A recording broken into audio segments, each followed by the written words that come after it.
Assalamualaikum warahmatullahi wabarakatuh. Nama saya Nur Salsabila dengan NIM 23200022, Prodi Hukum Pidana Islam semester 1. Adapun tugas yang akan paparkan adalah tentang fikih, yaitu dengan dosen pengampu Bapak Muhammad Jaidi Hasibuan MAG.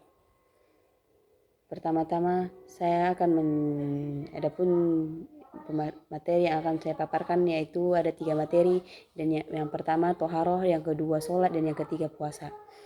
Tanpa berlama-lama lagi saya akan menjelaskan tentang toharoh. Tanpa berlama-lama ada 3 materi yang akan saya paparkan. Yang pertama toharoh, dan yang kedua sholat, dan yang ketiga puasa. Oke, sebelum itu ada ketentuan yang berlaku yaitu dengan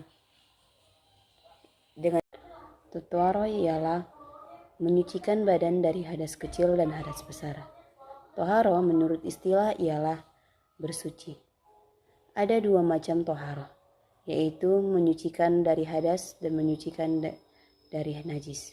Najis terbagi menjadi 4, yaitu najis berat ataupun muhalladzoh.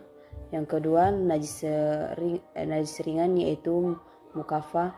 Dan yang ketiga najis sedang yaitu mutawassitoh. Yang keempat najis yang dimaafkan ataupun najis makruh. Adapun contoh-contoh dari najis tersebut ialah yang pertama, contoh dari najis berat yaitu anjing, babi beserta kotorannya. Sedangkan contoh najis ringan ialah yaitu air kencing anak laki-laki yang belum genap usianya 2 tahun dan masih belum memakan sesuatu selain ASI ibunya. Dan yang ketiga contoh najis sedang yaitu segala sesuatu kotoran yang keluar dari kubul dan dubur. Dan yang keempat yaitu contoh dari najis yang dimaafkan, yaitu bangkai hewan yang darahnya tidak mengaris, seperti contohnya nyamuk, lalat, dan jerawat di muka. Para ulama telah membagi air menjadi beberapa keadaan. Yang kebanyakan yang kita dapatkan dari kitab fikih, air terbagi menjadi 4 bagian, yaitu air mutlak, air mustakmal, air makruh, air mutanajjis. Air mutlak ialah air suci mensucikan. Contohnya air sumur, air hujan, air sungai, dan yang lainnya. Sedangkan air mustakmal adalah air suci tapi tidak mensucikan. Seperti contohnya air teh, air perasan jeruk, air kopi, dan yang lainnya. Yang ketiga, air makruh ataupun air yang dipanaskan oleh matahari. Itu yang disebut dengan makruh. Selanjutnya yang keempat ialah air mutanajis ataupun air yang tercampur dengan najis. Bisa digunakan untuk berwudu apabila air tersebut lebih dari 2 kula ataupun 270 liter. Selanjutnya rukun mandi. Yang pertama adalah niat, yaitu niatnya adalah nawaitu ghusla lil hirofir hadasil akbari fardolillahi ta'ala, yang artinya saya berniat mandi wajib untuk menghilangkan hadas besar fardu karena Allah Ta'ala. Dan yang kedua adalah menyiramkan air ke seluruh tubuh. Dan yang ketiga menghilangkan najis yang ada pada badan. Dan yang keempat adalah mengalirkan air dari ujung rambut sampai ujung kaki. Selanjutnya adab buang air. Yang pertama, dalam yang kita ketahui, adab buang air itu adalah yang pertama yaitu tidak boleh di tempat yang terbuka, tidak boleh di bawah pohon yang sedang berbuah, tidak boleh menghadap kiblat, tidak boleh berbicara saat buang air, tidak boleh membawa Al-Quran. Wudu ialah membasuh anggota badan yang disyariatkan yang disyari wudhu ialah membasuh anggota badan yang disyariatkan untuk melaksanakan perbuatan seperti sholat dan tawaf. Syarat sah wudhu ialah pertama, Islam memais ataupun orang yang mengetahui baik buruknya. Yang ketiga, air mutlak. Yang keempat, air wudhu tidak terhalang oleh sesuatu. Air yang kita wudhukan tidak terhalang. Air yang kita wudhukan tidak terhalang oleh sesuatu. Dan yang ketiga, bekas air wudhu kita tidak boleh masuk ke tempat air wudhu yang masih bersih. Seterusnya, hal-hal yang membatalkan wudhu ialah contohnya seperti tidur nyenyak, buang angin, buang air besar atau buang air kecil. Dan yang ketiga adalah tidak boleh bersentuhan kulit laki-laki dan perempuan tanpa ada penutup ataupun alasnya. Dan yang selanjutnya adalah makan dan minum. Tayamum ialah mengusap muka dan kedua tangan dengan debu bersih, gunanya untuk menggantikan wudhu ataupun menggantikan wudhu dan mandi junub. Sebab-sebab seseorang bertayamum ialah pertama, sakit ataupun dia tidak terhalang ataupun tidak dibolehkan untuk megang air. Dan yang kedua, dalam perjalanan. Dan yang ketiga, tidak ada air. Syarat-syarat tayamum ialah pertama, adapun yang kita ketahui ada syarat-syarat tayamum, yaitu yang pertama, sudah masuk ke waktu sholat. Dan yang kedua, sudah mencari air tapi tidak menemukannya.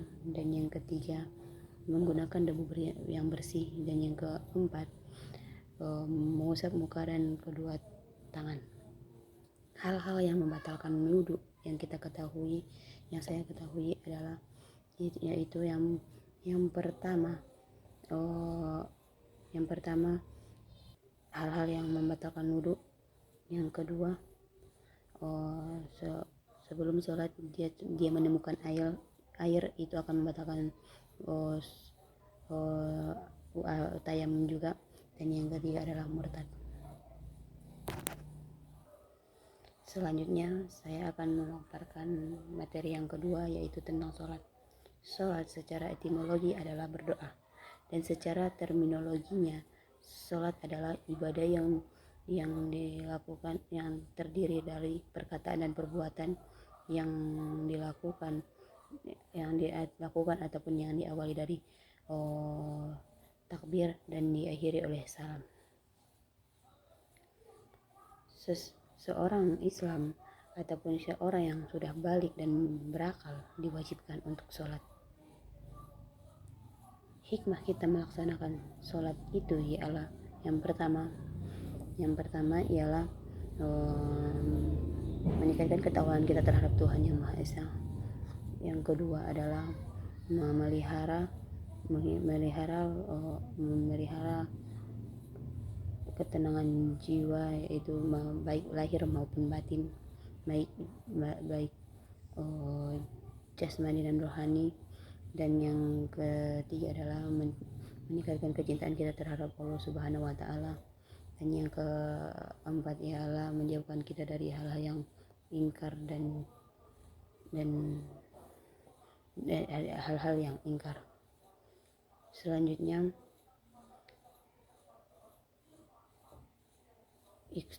Istifat sholat yaitu harus sesuai dengan rukun sholat dan sejarah ajaran Rasulullah. Adapun yang kita ketahui aspek-aspek yang mendukung tentang sholat adalah harus dengan aspek hukumnya, aspek perkataan dan perbuatannya dan sebagainya. Rukun melaksanakan sholat ya, rukun melaksanakan sholat itu ada 13. Pertama niat, dan yang kedua berdiri bagian mampu, dan yang ketiga takbiratul ikram, yang keempat yaitu membaca surah Al-Fatihah di setiap rakaatnya, dan yang kelima adalah ruku dengan ruku, yang keenam adalah ibtidal, yang ketujuh adalah sujud dengan tumaminah, yang kedelapan adalah duduk di antara dua sujud, dan yang kesembilan ialah duduk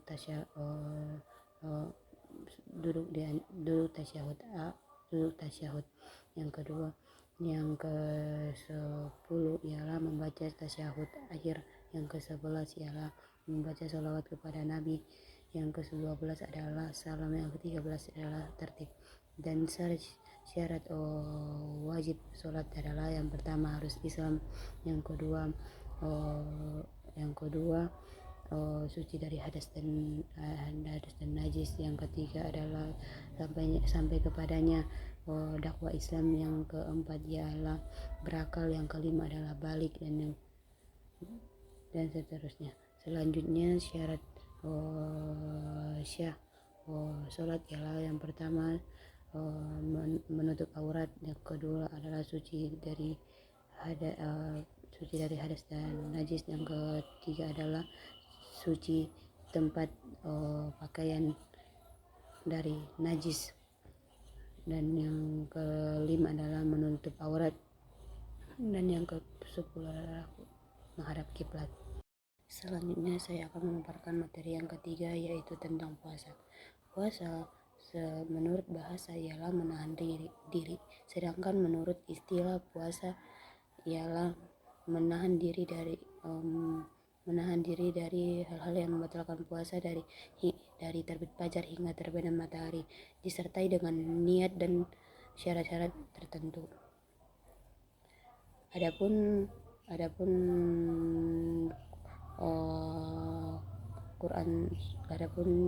surah yang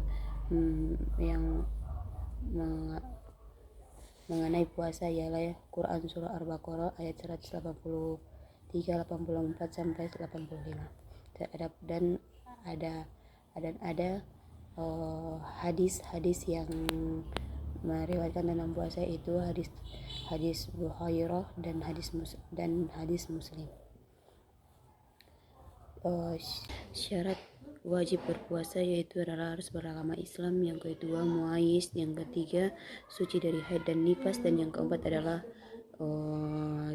tidak dalam sakit. Adapun ketika orang tua yang rentan, dia harus membayar fidyah. Tidak diwajibkannya kepadanya adalah berpuasa.